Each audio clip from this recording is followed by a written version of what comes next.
On se tient debout pour la lecture. Hébreux 13, verset 17. Oui. Hébreux 13, verset 17. Oui.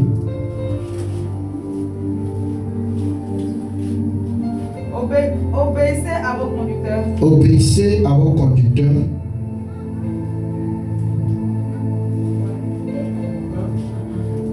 Oui, si tu vois, il faut lire. Obéissez à vos conducteurs. Obéissez à vos conducteurs. Et ayez pour eux la déférence. Ayez pour eux la différence. Car ils veillent sur nos âmes. Ils veillent sur vos âmes. Comme devons en rendre compte. Car ils devaient rendre compte. Qu'il en soit ainsi. Uh-huh. Afin qu'ils le fassent avec joie. Uh-huh. Et non en gémissant. Uh-huh. Ce qui vous ne serait d'aucun avantage. Amen. Que Dieu nous bénisse. On peut s'asseoir. Qu'est-ce que la Bible a dit de nous dire? Dieu est en train de nous dire quoi? Obéissez à vos conducteurs. La parole de Dieu qui sort, qui doit changer. Il dit vivez dans la sanctification. Vous allez avoir le succès. Vous ne vivez pas. Tu n'obéis pas à ton conducteur. Dieu est en train de dire, pour ne pas que je fais un gémissant. Pour ne pas que je prie pour toi, je suis dans la tristesse. Quand c'est comme ça, tu ne peux pas recevoir une bénédiction. Il faut que quand je prie pour toi, je fais avec joie. Mais mon cœur saigne. Que je vois des gens, je dis ça là, on ne veut pas, qu'ils en ont fait. Je ne peux même pas prier pour toi. Parce que tu n'es pas conforme à la parole de Dieu. On ne prie pas pour tout le monde. On prie pour des personnes qui sont fidèles. On dit il faut changer, tu ne changes pas. Toujours c'est la même chose. On doit vivre dans la sanctification. Tu ne peux pas vivre. Tu es derrière, tu veux te marier aussi, tu cherches mari.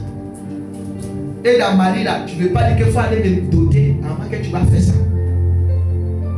Mais tu t'as fait avant qu'on te dote. Comment tu veux que Dieu n'a qu'à te bénir? Et lorsque moi je vois ça, mon cœur me fait mal. Quand on voit des personnes que Dieu a appelées à faire son œuvre et des personnes ne le font pas. Les personnes n'exécutent pas. On te dit fais ça, tu n'obéis pas à ça. Tu fais ce que tu veux. Tu ne peux pas être béni. Il dit obéissez à vos conducteurs. Car il veut sur votre âme. Aujourd'hui, si quelqu'un est mort, il va dire, mais elle va dans telle église, donc pourquoi elle est morte? Mais on ne demande pas qu'est-ce qu'elle a fait, puis elle est morte. On dit, c'est pas elle, tout le temps, il prie. Tout le temps, il chasse l'esprit de mort. Et puis elle est morte. Mais ils n'ont qu'à lui demander qu'est-ce qu'elle a fait, puis elle est morte. Des gens viennent à l'église, mais ils ne sont pas dans l'église. Parce que quand ils sont là, ils ont leur vie qu'ils mènent dans le secret. Ils ont la vie qu'ils mènent personnellement. C'est pour ça que si on ne fait pas 31 décembre, je vous laisse. Allez-y. Si tu veux aller dans ma vie, c'est ton problème. Si tu veux aller dans bas, c'est ton problème. Prends ta vie au sérieux. Aujourd'hui, les gens ne tuent plus sur la terre. L'homme tue. Mais le mal que nous faisons, qui fait que nous ne durons pas sur la terre. Le péché que nous pratiquons, qui fait que nous ne durons pas sur la terre. Comment toi, chrétien, moi de tête net à tuer. Comment chrétien, tu as fait diarrhée jusqu'à tu es morte. Mais tu ne veux pas changer de vie. Beaucoup de bénédictions sont enfermées à cause de vos comportements. Vous n'obéissez pas à vos conducteurs. En parlant, il y a beaucoup d'églises. Moi, je viens prier dans cette église, mais pas ailleurs. C'est là, c'est enfant qui est là. Enfant rebelle, c'est ça qui est là. Un père, il châtie celui qui l'aime. Même Christ même châtie. Il dit le malheur atteint souvent le juste, mais lui, l'Éternel, la délivre toujours. Si je ne te parle pas, qui va te parler? Je peux prêcher, recevez la grâce, je prophétise. La première personne qui dit Amen reçoit sa bénédiction de voyage. Tu as dit Amen. Mais est-ce que tu es digne de sa bénédiction? On dit, je prophétise, tu vas te marier. Amen, je reçois. Mais est-ce que tu es digne d'être marié? On dit, je prophétise, tu vas parler de la part de Dieu. Tu vas annoncer l'évangile dans les nations. Tu dis Amen. Mais est-ce que tu es digne de ça? Amen. Changeons de vie pour que le Seigneur puisse nous bénir. Changeons de vie pour que nous durons sur la terre. Arrêtons de pratiquer les œuvres des ténèbres. Dans des chrétiens qui préfèrent aller dans le baptême que venir dans la maison de Dieu. Aujourd'hui dimanche, quelqu'un va venir t'appeler. Non, je fais sortir de mon bébé. Toi, tu as laissé ton jour de dimanche pour aller faire cérémonie de bébé. Quelqu'un va venir t'appeler. On a fait des générations en famille. Tu vas laisser dimanche pour aller faire des générations. Ce n'est pas un enfant de Dieu qui fait ça. Moi, je suis si quelqu'un ne peut pas venir m'appeler. Ah, aujourd'hui dimanche, avant de venir, on a une réunion urgence. Tu ne vas pas me prendre dans ton réunion. Parce qu'aujourd'hui, je dois louer mon Seigneur. Même si un jour m'appelle matin très tôt, on dit que quelqu'un est décédé, même si c'est ma mère, c'est mon père, je ne vais pas courir pour aller là-bas et laisser le jour d'adoration. C'est impossible. J'aime le Seigneur plus que tout. Aime le Seigneur de tout ton cœur, de toute ton âme. Tu verras la grandeur de Dieu sur ta vie. Tu verras la faveur de Dieu sur ta vie. Tu verras le règne de Dieu sur ta vie. Les sorciers attaquent lorsqu'il y a un péché. Les sorciers tuent lorsqu'il y a une porte ouverte. Les démons ruinent des destinées lorsqu'il y a une porte ouverte. Amen. Change de vie. Il faut te débarrasser de tout cela, ce soit des Isabelles. On vit pour plaire Dieu, mais on vit pour plaire à l'homme. Quand tu me pries, quand tu es fidèle, il y a des sorciers qui vont toujours te décourager. Tu as mis ta main, tu as mis ton foulard, et que ta tête est naturelle, tu n'es pas belle. C'est une grâce que tu attires de l'Éternel. Mais si en bas est faux, de changer d'année le foulard, tout va se gâter ici. Mais je ne vais pas le faire. Pour dire que tu ne me respectes pas. La Bible dit quoi? Obéissez à votre conducteur. Car il veille sur ton âme. Comment moi j'aurai la force de veiller sur ton âme? Si un démon vient t'attaquer, il va t'attaquer. Quand tu pries dans une église, tu sais combien de responsabilités c'est sur la vie de l'homme de Dieu. Tu connais combien de fardeaux c'est sur la vie de l'homme de Dieu. Lorsque tu n'obéis pas à la parole qui prêche, à cause des fidèles, il y a des pasteurs qui sont morts. Le pasteur fait tout. Il se sacrifie, il se consacre. Mais les fidèles ne veulent pas exécuter la parole de Dieu. Ils n'obéissent pas à les pasteurs. Quand il y a une attaque qui est forte, Dieu annonce son serviteur. Et vous laisse. Vous êtes choqués, vous voyez des pasteurs. Hier, il était un papa, il est mort. Mais qui l'a tué? C'est les fidèles qui tuent les pasteurs. Parce qu'ils n'obéissent pas. Si nous on est contre Satan, imaginez-moi je suis contre les mèches. Et puis vous portez les mèches pour venir. Est-ce que Satan n'aura pas la force de rentrer? Hein? Il aura la force de rentrer. Parce que moi je suis contre ça. Et mes enfants que je dis je les prêche. Et ils aiment ça. Vous ne voyez pas que ça sera un guerre. Amen. Mais si dans ce guerre-là c'est fort, Dieu va animer qui? Il va animer son serviteur. Et c'est qu'il y a plusieurs hommes de Dieu. On dit non, mais il a fait quoi? Il a commis quel péché? Quelle porte? Si tu fais un combat, et que dans le combat, les enfants spirituels, les enfants de Dieu, Dieu a mis devant toi, ne suis pas tes traces. Ces enfants sont la cause de ta chute. Combien de personnes qui prient pour les pasteurs? Combien de personnes qui intercèdent pour les pasteurs? Combien de personnes qui se mangent pour gêner pour les pasteurs? Mais si le pasteur a commis une erreur, beaucoup de personnes vont dire, il y a déjà papa. Après, on dit que le pasteur a volé l'argent de quelqu'un. papa va finir. C'est eux-mêmes qui vont te dire, mettez-le en prison. Amour par hypocrisie n'est pas de Dieu. Nous ne sommes pas solides. L'église du Seigneur n'est pas solide. On est dans n'importe quoi. Donc quand je parle de vie, ça pour l'enfer. Quand tu ne veux pas abandonner ton péché, tu ne veux pas laisser l'alcool, tu ne veux pas libérer ton cœur, tu ne veux pas libérer ta pensée, tu ne veux pas libérer ta vie, que tu trouves que ça ne te morphone qu'est la solution, tu vas aller en enfer avec moisson très bien. Si tu es dans la fornication, dans l'impudicité, tu ne veux pas laisser l'impudicité. Quand le Seigneur viendra, tu vas aller à l'enfer. Ce n'est pas des animaux qui vont à l'enfer, ce sont des êtres humains qui vont à l'enfer.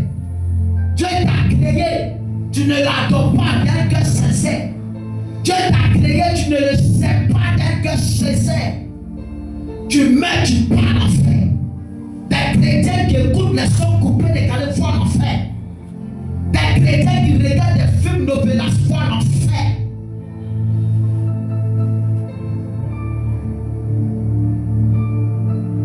Film que tu regardes là, dis-toi quelle édification dedans. C'est ça, embrasser là, tu n'as jamais fait. Il y a d'autres mecs qui brûlent. D'autres même sauce de lait marine de vie. Sauce même à gaz prend tout. À cause des novelas. Jusqu'à il y a d'autres qui regardent 43. 43 c'est quelle chaîne? Donne-moi le nom là. Où on diminue les nez, les fesses là. C'est quelle? I. On dit I. Tu m'as dit I. I, ça veut dire beaucoup de choses. Et c'est dans ça les gens sont dedans. Pour vous distraire. Et vous tombez dans le jeu de Satan. Pour te distraire. Les gens vont regarder jusqu'à lendemain. Elle avait un gros nez, son nez devient pointu. Et toi tu regardes, toi chrétien, au lieu de prier pour eux dans le secret pour que Dieu les sauve. La finition de ces personnes, quand tu vois, ça fait pitié. Quand tu enlèves une partie de ton corps et que tu réduis, cancer de ça, c'est grave. Aujourd'hui, vous ne voyez pas, petit chose, il y a cancer. Petit chose, il y a cancer de sein. Tu as donné ton sang, tous les garçons à têter. C'est là-bas et tout mon plaisir. Dis-moi amen bien. Amen. Lui met sa bouche qui est remplie de poison. C'est là-bas quand on me pète là. C'est là-bas j'ai envie. Mais enfant de Dieu, eux demandent d'étonner, voilà cancer. Tout le monde, surtout tes 25 gars que tu as connus, eux tous ont têté. Bébé aussi va venir naturel, va têter encore. Amen. Amen. C'est dangereux. Ce n'est pas bon. Revoyons notre marche avec le Seigneur. Soyez dans la sanctification. Marchez dans la crédibilité de notre Seigneur Jésus. Dans la sincérité. Et vous allez voir la gloire de Dieu sur votre vie. C'est dans cet état que la Bible dit qu'un malheureux crie, le Seigneur l'entend. Quand tu dis que tu es malheureuse, mais tu n'es pas encore malheureuse. Parce que quelqu'un qui est malheureux, c'est un. Quelqu'un qui est malheureux ne fait pas un reproche à l'autre. Il cherche où rentrer pour que sa situation change. Il cherche où rentrer pour que sa vie change. Elle n'a pas le temps d'aller regarder TikTok. Il y a des gens, ils utilisent les TikTok. Ils ne reçoivent rien. Ils prennent la connexion pour aller sur les réseaux, faire de n'importe quoi. Ils ne reçoivent rien de tout. Pas même pour parler de Dieu. Pas même pour annoncer l'évangile. Même si tu ne peux même pas dire à quelqu'un, donne ta vie à Dieu, parce que tes amis vont dire depuis quand tu vas à l'église. Des gens ne savent même pas que toi tu vas à l'église. Parce que quand ils sortent de la maison de Dieu, c'est eux qui ont l'air moyens. C'est eux qui sont chefs des gardes. Et tu dis que tu es chrétien, tu vas là en enfer. C'est au dernier jour, ça fait pitié. Allez là, c'est ma vie. Mon tête est laissé verra ça clair, c'est pour moi. Si elle verra ça marron, c'est pour moi. Mais le jour, Dieu va lever le souffle. Et quand tu te vois coucher, les asticots vont t'envahir. C'est là que tu sauras que l'homme n'est. Il y a des gens qui n'ont jamais vu cadavre. Il faut voir cadavre. Et quand toi-même tu te regardes, Seigneur, un jour je serai couché aussi. Il faut mettre les yeux, il faut regarder ce qu'on enterre. Une semaine après, il faut aller déterrer ce cœur là. Tu vas voir ce qu'il y a dedans. Le corps que vous avez béni là, le corps que tu prends soin, c'est inutile. Prends soin de ton âme. Prends soin de ton esprit. Et tu verras que le Seigneur va commencer à marcher avec toi. Sois sincère dans tous les états. Sois juste dans tous les états. Même en parole, même en conduite, même en marche. Sois sincère dans tout. Tu verras que le Seigneur va t'aider. Là où les gens ne sont pas arrivés, tu vas arriver. Parce que Dieu voit sa fidélité en toi. Tout ce que Dieu veut, c'est ta fidélité. Tout ce que Dieu veut de toi, c'est ta loyauté. Amen. Ne mets pas ta bouche dans n'importe quoi. Ne t'associe pas à n'importe qui. Regarde les amis à qui tu fréquentes. Regarde les personnes à qui tu marches. Regarde les personnes que tu te confies. On confie sa vie à une personne qui prie. Ta soeur ne prie pas, tu dois te confier à elle. Demain, tu es étonné que ton secret est dehors. C'est ce que tu as sémé. C'est ce que tu vas moissonner. Parce que tu lui as dit, mon mari me frappe. Demain, va aller tuer au dehors. Chez là, son mari la frappe. Parce qu'elle n'est pas spirituelle. Elle va s'aimer dans la chair. Et tu vas récolter dans la chair. Marche avec des personnes spirituelles. Marche avec des personnes qui ont la crainte de Dieu. Si tu marches avec des gens qui marchent avec le Seigneur, ta vie va changer. Parce que quand tu es avec eux, ils vont te parler de la prière. Des gens qui dorment, qui ne peuvent même pas prier. Mais quand il se lève le matin, il a son visage, il prend ses chaussures, ça va au travail. Mais on dit merci à Dieu. Et ce n'est pas dit. Tu es un enfant de Dieu. Il faut quitter le péché. Si tu ne veux pas quitter, reste. Ton enfer sera assuré avec mon sang très bien. Le péché, le gars que tu ne vas pas le laisser là. C'est lui qui lui donne l'argent. Quand Dieu va l'enlever, c'est là que tu vas comprendre. Oh, les chrétiens se mettent avec n'importe qui. Ils se mettent en relation avec n'importe qui. Même Marabout vient parce que l'argent il veut. Ils ne cherchent même pas quelqu'un qui va les aider à marcher dans la présence de Dieu, sur le chemin parfait de Dieu. La femme ne regarde que la gloire. La femme ne regarde que l'argent. Et ce n'est pas de votre faute. Votre mère Adam, Ève, c'est ce qu'elle a fait. Parce qu'elle cherchait la gloire. Quand le serpent lui a dit, si tu manges, tu vas voir comme Dieu. Votre ciel va s'ouvrir. Aujourd'hui, voilà ça. Donc quand un homme vient dans votre vie, vous ne cherchez même pas à savoir s'il est croyant, s'il est franc-maçon, s'il est, je ne sais pas quoi, magicien ou les quoi, vous vous engagez parce qu'il a l'argent. Et après, c'est pour aller chier sur toi. Après, c'est pour aller pisser sur toi. Et tu es là, tu es chaud, tu ne peux pas dire. Parce qu'elle finit te donne 2 millions. Et tu as fondu ta destinée comme ça. Une femme qui est sincère, quand un homme vient, il faut prier le Seigneur. Quand tu aimes le Seigneur, tu as mis le Seigneur devant de tout. Tu ne cours pas derrière garçon. C'est le garçon qui va courir derrière vous. Il y a des gens qui sont laissés dans les relations que Dieu ne les a pas envoyés. Parce qu'ils n'ont pas pris le temps de chercher la volonté de Dieu. Si tu es spirituel, quand un homme vient, tu vas fléchir sur lui, tu vas prier. Tu vas avoir l'autorisation du Seigneur d'abord. Aujourd'hui, tu as avec quelqu'un qui ne peut même pas te donner 1000 francs. Il ne peut même pas te donner 2000. Rien. Mais tu es dans la relation. Juste d'autres, on a limite 5000 francs. Parce que chaque mois, il te donne 5 000, il y a eu mon mari. Pas chaque mois, il te donne 10 000, il y a eu mon mari. Ce n'est pas loyal. Amen. Une véritable chrétienne, quand un homme vient dans sa vie, il prie. On Aujourd'hui, il y a des personnes qui ont fait des enfants. On les a séparés. On les a divorcés. Parce qu'ils n'ont pas pris le temps de prier le Seigneur. Tu as fait au moins 6 enfants en mariage. Personne n'est t'a pris pour mettre en foyer. Tu dois te prendre au sérieux. Tu dois t'asseoir à réfléchir. Ça là, c'est pas sur ce niveau, c'est toi-même.